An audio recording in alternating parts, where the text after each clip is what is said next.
Hello viewers, welcome to Swarali audio stories. నేను మీ Swarali. You are my everything 11వ భాగంతో మీ ముందుకు వచ్చాను. స్టోరీ కనుక నచ్చితే లైక్ చేసి ఛానల్ని సబ్స్క్రైబ్ చేసుకోండి. అబ్బా, ఎంత అన్యాయం!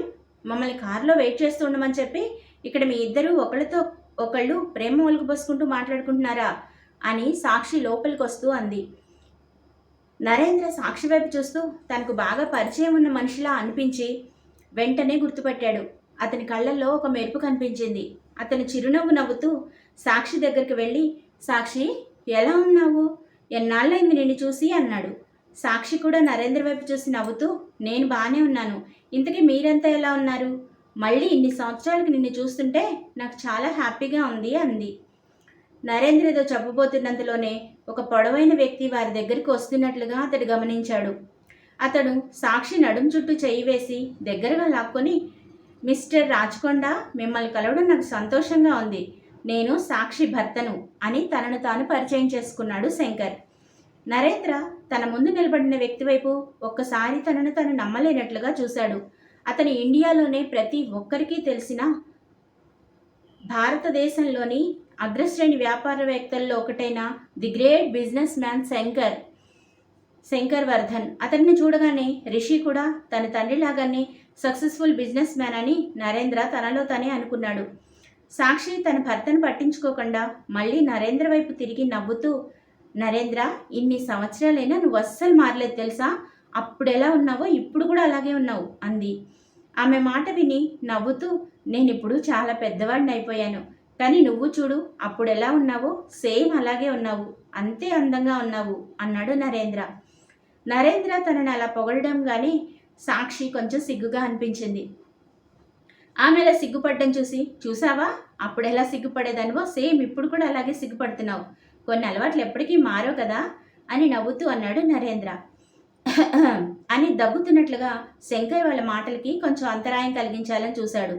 అసలు తను అక్కడ లేనట్లుగా తన భార్యతో నరేంద్ర మాట్లాడుతుండడం అతనికి కొంచెం ఇబ్బందిగా అనిపించింది. శంకర్ ఇంకేమీ అనకముందే సాక్షి నరేంద్రతో, చూసావా నరేంద్ర, మనం ఒకటి ప్లాన్ చేస్తే దేవుడు మరొకటి ప్లాన్ చేస్తాడు. అందుకే మనం అప్పుడు విడిపోయాము. ఇప్పుడు చూడు, నేను నీకు వియ్యపురాలను అవుతున్నాను అని అన్నది సాక్షి. ఆరాధ్య మీ ఇంటికే కోడలుగా వస్తుంది అన్నమాట. ఈ విషయంలో నేను కూడా చాలా సంతోషంగా ఉన్నాను. నా కూతురికి నీలాంటి మంచి అత్తగారు, రిషి లాంటి మంచి భర్త దొరికారు. ఇక తన గురించి నేను వర్రీ అవ్వాల్సిన అవసరమే లేదు. మీరు తనని లైఫ్ లాంగ్ హ్యాపీగా చూసుకుంటారు అని నరేంద్ర నవ్వుతూ అన్నాడు. నరేంద్ర మాటలు విన్న సాక్షి అతని భుజంపై చెయ్యి వేసి, ఇక నుండి ఆమె నాకు కోడలు కాదు, నా కూతురే. తనని నేనెప్పుడూ సంతోషంగా ఉండేలా చూసుకుంటాను అని చెప్పింది. వాళ్ళిద్దరు అలా మాట్లాడుకుంటూ ఉంటే దూరంగా నిలబడి ఉన్న రిషి తన తండ్రి ఫేస్ ఎక్స్ప్రెషన్స్ చూసి తనలో తనే నవ్వుకున్నాడు. శంకర్కి తన వైఫ్ పట్ల బాగా పొసెసివ్నెస్ ఉంది అని అతనికి అర్థమైంది. తన తండ్రిని ఇంకొంచెం ఆట పట్టించాలనుకొని అతనితో మాట్లాడడం మొదలుపెట్టాడు రిషి. అమ్మ తన పాత ఫ్రెండ్ని చాలా సంవత్సరాల తర్వాత కలిసింది కదా, కొద్దిసేపు మనం వాళ్ళిద్దరిని ఒంటరిగా మాట్లాడుకొనిద్దాం, ఏమంటారు డాడీ అని అడిగాడు రిషి. వాళ్ళిద్దరూ అప్పటికే ప్రపంచం మర్చిపోయి వాళ్ళ మాటల్లో వాళ్ళు ఉన్నారు. ఇంకా వాళ్ళకి ఒంటరిగా మాట్లాడాల్సిన అవసరం ఏం లేదులే అని శంకర్ కూడా నెమ్మదిగా రిషికి మాత్రమే వినిపించేలా అన్నాడు. కానీ సాక్షి రిషి అన్న మాటలు విన్నది. రిషి, నువ్వు కరెక్ట్గా చెప్పావు. శంకర్, మీరు బయటకు వెళ్ళి అత్తయ్య మావయ్య ఇద్దరు కారులో ఉన్నారు కదా, వాళ్ళని తీసుకురండి. అంతవరకు మేమిద్దరం హ్యాపీగా మాట్లాడుకుంటూ ఉంటాం అన్నది సాక్షి. శంకర్ సాక్షి వైపు చూసి మనసులోని తిట్టుకుంటూ బయటకు వెళ్ళిపోయాడు. కొద్దిసేపటి తర్వాత శంకర్ తాతగారిని అమ్మమ్మగారిని ఇద్దరిని తీసుకొని లోపలికి వచ్చాడు. వాళ్ళని చూడగానే నరేంద్ర లేచి నిలబడి 2 చేతులు ఎత్తి నమస్కారం చేస్తూ వాళ్ళని పలకరించాడు. వాళ్ళిద్దరిని ప్రత్యక్షంగా చూడడం అతనికి అదే మొదటిసారి. వాళ్ళ గురించి బిజినెస్ సర్కిల్లో అప్పటికే చాలా విని ఉన్నాడు. వర్ధన్ సామ్రాజ్యాన్ని మొత్తం నిర్మించింది అశోక్ గారే. ఏమీ లేని అశోక్ వర్ధన్ సొంతంగా వర్ధన్ ఇండస్ట్రీస్ని స్థాపించి భారతదేశం అంతటా విస్తరించాడు. ఇప్పుడు అది ఆసియాలోనే అగ్రశ్రేణి వ్యాపార పరిశ్రమల్లో ఒకటిగా ఉంది. ఇంతలో ఆరాధ్య తన గదిలో అక్కడ అటు ఇటు తిరుగుతూ ఉంది. అస్సలకే చాలా టెన్షన్గా ఉంది. అక్కడ ఏం జరుగుతుందో అన్న ఆరాటం ఆమెను కూర్చొనివ్వడం లేదు, నిల్చొనివ్వడం లేదు. అంత కంగారు, అంత టెన్షన్ ఆమె లైఫ్లో మొదటిసారిగా ఫేస్ చేస్తోంది. ఒకనొక టైంలో ఇక భరించలేక తలుపు తీసుకొని నేరుగా బయటకు వచ్చేసింది. అక్కడ ఎంత పెద్ద గొడవ జరుగుతుందో అని ఆమె పడ్డ కంగారంతా మాయమైపోతూ ఆమెకు అక్కడ అందరూ నవ్వుకుంటూ మాట్లాడడం కనిపించింది. అక్కడ తనకు కనిపించిన సీన్ చూడగానే ఆమె 2 కళ్ళు చిన్నవి చేసి అయోమయంగా నడుచుకుంటూ హాల్లోకి వెళ్ళింది. అక్కడ కూర్చున్న వాళ్ళందరూ ఆమెను పట్టించుకోకుండా వాళ్ళ ముచ్చట్లలో వాళ్ళు ఉండిపోయారు. చాలా హ్యాపీగా మాట్లాడుకుంటున్నారు. ఒక్క శంకర్ గారు మాత్రం సైలెంట్గా ఒక పక్కన కూర్చుని ఉన్నాడు. అతని ఫేస్లో ఎందుకో అనీజీనెస్ కనపడుతోంది. ఆరాధ్యకి ఒక్క క్షణం అక్కడ ఏం జరుగుతుందో అర్థం కాలేదు. తను చూస్తుంది నిజమేనా కాదా అనే సందేహం కూడా కలిగింది. రిషి, నరేంద్ర ఇద్దరూ అంత హ్యాపీగా మాట్లాడుకోవడం చూసి అసలు అది ఎలా సాధ్యమైందో ఆమెకు అర్థం కాలేదు. అక్కడున్న మిగతా వాళ్ళు కూడా చాలా సంతోషంగా ఒకరితోటొకళ్ళు మాట్లాడుకుంటూ కూర్చున్నారు. అదంతా చూస్తూ ఉంటే నిజానికి ఆరాధ్యకి చాలా సంతోషంగా అనిపించింది. కానీ అక్కడ తను ఒకటి ఉన్నది అన్న విషయాన్ని వాళ్ళెవ్వరూ గమనించకపోవడం, తనని అక్కడికి పిలవకపోవడం మాత్రం ఆమెకు కోపాన్ని తెప్పించాయి. వీళ్ళంతా వచ్చినప్పుడన్నా కనీసం నన్ను ఇక్కడికి రమ్మని అనొచ్చు కదా అని తనలో తనే అనుకుంది ఆరాధ్య. ఆరాధ్య అలా తన ఆలోచనలో తను ఉండగానే సాక్షి ఆమెను చూసింది. ఆరాధ్య, నువ్విక్కడున్నావా? నువ్వు కనిపించకపోతే నువ్వెక్కడున్నావా అని ఎతుకుతున్నాను అని పలకరించింది సాక్షి. ఆ తర్వాత సాక్షి తన పక్కనున్న ప్లేస్ చూపించి, రా ఆరాధ్య, వచ్చి కూర్చో అని పిలిచింది. ఇంతలో రిషి లేచి ఆరాధ్యకు ఎదురుగా వెళ్ళి నిలబడ్డాడు. అతన్ని చూడగానే ఆరాధ్య కోపంగా మొహం పక్కకు తిప్పుకుంది. ఆరాధ్య ఎందుకంత కోపంగా ఉందో రిషికి అర్థం కాకపోయింది. ఆమె దేనికోసమైనా బాధపడుతుందేమోనని అతను తప్పుగా అర్థం చేసుకుని ప్రేమగా ఆరాధ్య భుజం మీద చెయ్యి వేసి, పద ఆరాధ్య, అక్కడ కూర్చుందాం అన్నాడు. ఆరాధ్య రిషి చేతుల్ని విసురుగా తీసేసి, మీరేమీ నన్ను నడిపించుకొని తీసుకెళ్ళక్కర్లేదు, నా కాళ్ళున్నాయి, నేను నడవగలను అంది. రిషి ఆరాధ్య చేతులు పట్టుకొని, నువ్వు నా భార్యవి, నాతో కలిసి నడిస్తేనే నీకు బాగుంటుంది, నాకు బాగుంటుంది, పద అన్నాడు. కానీ ఆరాధ్య అతని చేతిని తన భుజం మీద నుంచి తీసేసి, ఓహో, నీకు నీ భార్యను అన్న సంగతి ఇప్పుడు గుర్తొచ్చిందన్నమాట అని వెటకారంగా అంది. రిషి ఆరాధ్య వైపు ఆశ్చర్యంగా చూస్తూ, ఏమైంది, అసలు ఎందుకు కోపంగా ఉన్నావు అని అడిగాడు. రిషి తనతో మాట్లాడుతూనే ఉన్నా ఆరాధ్య తన్ని పట్టించుకోకుండా సాక్షి గారి దగ్గరికి వెళ్ళి ఆమె పక్కనే కూర్చుంది. అసలు ఆరాధ్యకి తను ఎందుకు కోపంగా ఉందో ఆమెకు కూడా అర్థం కాలేదు. రిషి ఒక్కసారి భుజాలు ఎగరేసి నుదురు రుద్దుకుంటూ తిరిగి వచ్చి సోఫాలో కూర్చున్నాడు. అతను ఆరాధ్య వైపే చూస్తున్నాడు, కానీ ఆమె అస్సలు అతన్ని పట్టించుకోకపోవడం రిషి గమనించాడు. ఈ కుందేలు పిల్లకి ఏదో కోపం వచ్చింది, అంతగా తన కోపం వచ్చేలా నేనేం చేశాను అని తనలోనే తనే అనుకుంటున్నాడు రిషి.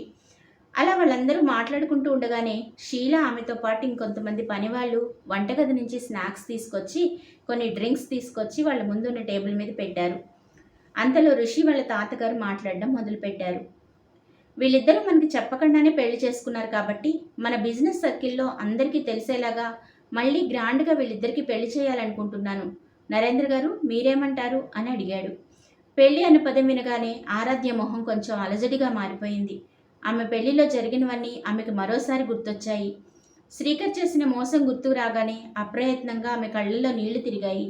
ఆరాధ్య ముఖంలో మారుతున్న భావాలను ఒక పక్క రిషి గమనిస్తూనే ఉన్నాడు. అందుకే ఆ టాపిక్ మార్చాలి అన్న ఉద్దేశంతో అతను వాళ్ళ తాతగారితో మాట్లాడడం మొదలుపెట్టాడు. తాతగారు, ఇప్పుడే దీని గురించి ఆలోచించకండి, మేము ఇంకా కొంచెం టైం తీసుకోవాలనుకుంటున్నాం. కొద్ది కాలం అయిన తర్వాత నేనే మీకు ఈ విషయం గురించి చెప్తాను, అప్పుడు మీరంతా అనుకున్నట్లుగానే చేదురు గాని అని అన్నాడు రిషి. కానీ రిషి మనసులో కూడా అతని పెళ్లి ఆచార ప్రకారంగా అన్ని లాంఛనాలతో గ్రాండ్గా చేసుకోవాలి అని చాలా కలలు కన్నాడు. కానీ ప్రజెంట్ తన సంతోషం కోసం ఆరాధ్యని ఇబ్బంది పెట్టడం అతనికి ఇష్టం లేదు. ఆమెకు ఏ చిన్న బాధ వచ్చినా అతను తట్టుకోలేడు. అందుకే అలా చెప్పాడు. సాక్షి కూడా రిషి ఆలోచనను గ్రహించింది. అందుకే ఆమె కలుగజేసుకొని, అవునవును, రిషి చెప్పింది నిజమే, మనం ఈ విషయం గురించి ఇద్దరికే వదిలేద్దాం. అయినా వాళ్ళిద్దరు ఇప్పటికే పెళ్లి చేసేసుకున్నారు, ఒకవేళ మళ్ళీ పెళ్లి చేసుకుంటే రెండో పెళ్ళి అవుతుంది కదా అని ఫన్నీగా అంది సాక్షి. సాక్షి చెప్పిన మాటలకు ఆరాధ్య పెదవుల మీద నవ్వొచ్చి చేరింది. అవును, నేను ఇప్పుడు చాలా ప్రాబ్లమ్స్లో ఉన్నాను, అన్నీ సవ్యంగా జరిగిన తర్వాత పెళ్లి గురించి ఆలోచించుకోవచ్చు, అప్పటిదాకా ఇలా ఉండడమే కరెక్ట్ అని తనలో తనే అనుకుంది ఆరాధ్య. అలా అనుకున్న తర్వాత ఆమె దీర్ఘంగా శ్వాస తీసుకొని వదిలేసింది. తర్వాత రిషి నరేంద్రతో, అంకుల్, నేను మీతో ఒక విషయం గురించి మాట్లాడాలనుకున్నాను. మేము రాచకొండ ఇండస్ట్రీస్తో కొలాబరేట్ అవుదాం అనుకుంటున్నాం, దీని గురించి మనం కొంచెం డిస్కషన్ చేయాలి అని రిషి ప్రశాంతంగా అన్నాడు. క్షమించండి బాబు, దీన్ని నేను యాక్సెప్ట్ చేయలేను. నా కూతురు మిమ్మల్ని వివాహం చేసుకున్నంత మాత్రాన ఇలా చేయడం కరెక్ట్ కాదు. నా కూతురు మీ ఇంట్లో సంతోషంగా ఉంటే నాకు అంతే చాలు. ఇక బిజినెస్ గురించి నేను ఇప్పట్లో ఏమీ ఆలోచించాలనుకోవడం లేదు. ఇంత మంచి ఫ్యామిలీలోకి నా కూతురు వెళ్ళినందుకు నాకు చాలా హ్యాపీగా ఉంది. ఇప్పుడు నేను మీ నుంచి సహాయం పొందడం అంటే నా మనస్సాక్షికి నేను సమాధానం చెప్పుకోలేను అని బాధగా అన్నాడు నరేంద్ర. నరేంద్ర, అసలు ఏం మాట్లాడుతున్నావో నీకేమైనా అర్థమవుతుందా? ఇప్పుడు మనందరం ఒకటే ఫ్యామిలీ కాబట్టి నువ్వు దీని గురించి పెద్దగా ఆలోచించాల్సిన అవసరం లేదు. అంతగా మొహమాట పడవలసిన అవసరం అంతకన్నా లేదు అని అన్నది సాక్షి. అంతలో అప్పటిదాకా సైలెంట్గా ఉన్న శంకర్ కలగజేసుకొని ఇంకో విషయం గుర్తుకు పెట్టుకోవాలి. వర్ధన్ ఇండస్ట్రీస్ రాచకొండ ఇండస్ట్రీస్కి హెల్ప్ చేసుకున్నట్లుగా కాదు. ఇది కేవలం బిజినెస్ అగ్రిమెంట్ మాత్రమే. ఈ అగ్రిమెంట్ వల్ల మీతో పాటు మా కంపెనీకి కూడా చాలా లాభాలు ఉంటాయి. కాబట్టి మీరు దీని గురించి బాధపడాల్సిన అవసరం లేదు. నేనేదో మీకు హెల్ప్ చేస్తున్నాము అని ఫీల్ అవ్వాల్సిన అవసరం అంతకన్నా లేదు అని కూల్గా చెప్పాడు శంకర్. నాన్న చెప్పింది నిజమే అంకుల్, మీరు ఈ ప్రపోజల్ని రిజెక్ట్ చేయొద్దు అన్నాడు రిషి. నరేంద్ర ఏదో చెప్పాలనుకున్నాడు కానీ ఆరాధ్య అతని మాటలను అడ్డుకుంటూ, అవును నాన్న, రిషి చెప్పింది నిజమే. ఆ శ్రీకర్ గురించి నాకు తెలుసు. అతను దీన్ని ఇంతటితో వదిలేయడు. మనల్ని అన్ని రకాలుగా నాశనం చేయడానికి అతను ఏదో ఒక ప్రయత్నాలు చేస్తూనే ఉంటాడు. దయచేసి ఈ ప్రపోజల్ని యాక్సెప్ట్ చేయండి అని దిగులుగా అన్నది ఆరాధ్య. నరేంద్ర ఒక్క క్షణం దీర్ఘంగా నిట్టూర్చి వాళ్ళు చెప్పిన ప్రతిపాదనకి ఒప్పుకున్నారు. ఆరాధ్య మాట్లాడుతున్నప్పుడు శ్రీకర్ పేరు వినగానే రిషి కళ్ళల్లో విపరీతమైన కోపం కనిపించింది. అతను ఆ శ్రీకర్ని అంత తేలిగ్గా వదిలిపెట్టాలి అనుకోవడం లేదు. ఆరాధ్యకు అతను చేసిన మోసానికి ఖచ్చితంగా అతను శిక్ష అనుభవించబోతున్నాడు.